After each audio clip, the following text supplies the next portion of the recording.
जनवरी पहला महीना जनवरी, दूजा फरवरी, तीजा मार्च, चौथा अप्रैल। जनवरी ऊंची बोलो सारे, जनवरी फरवरी मार्च अप्रैल।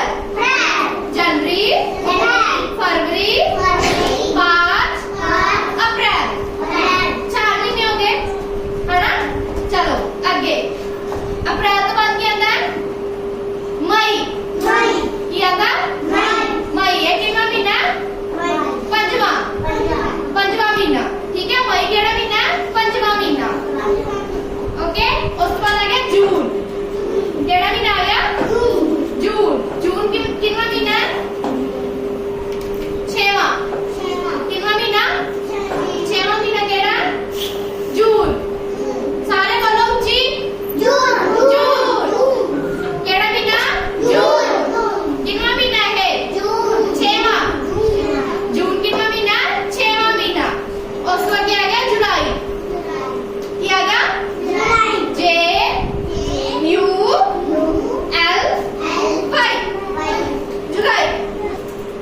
7वां महीना केड़ा? जुलाई। JULY। जुलाई केड़ा? जुलाई। JULY। 7वां महीना केड़ा? जुलाई। ठीक है, नेक्स्ट वन इज अगस्त। ठीक है, अगस्त एक कितना महीना? 8वां महीना। अगस्त कितना महीना? 8वां महीना। ठीक है, उसको आगे आ गया सितंबर। ठीक है, दूसरी जगह कहते हैं सितंबर। ठीक है, सितंबर कितना महीना है?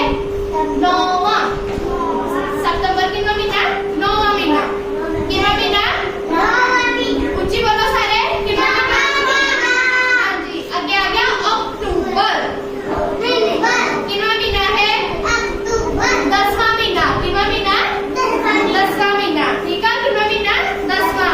की नाम होगा? हाँ जी बोलो। हाँ जी, अक्टूबर। ठीक है, उसको क्या आ गया? नवंबर। हाँ जी, ये कितना महीना? 11वां महीना। नवंबर कितना महीना? कितना महीना है? 11वां महीना। ठीक है, नवंबर कितना महीना है? 11वां महीना। उसको क्या आ गया? दिसंबर। साल का सब तो एंड वाला महीना, 12वां महीना। की नाम है ना? दिसंबर। की महीना? दिसंबर। ठीक है, सारे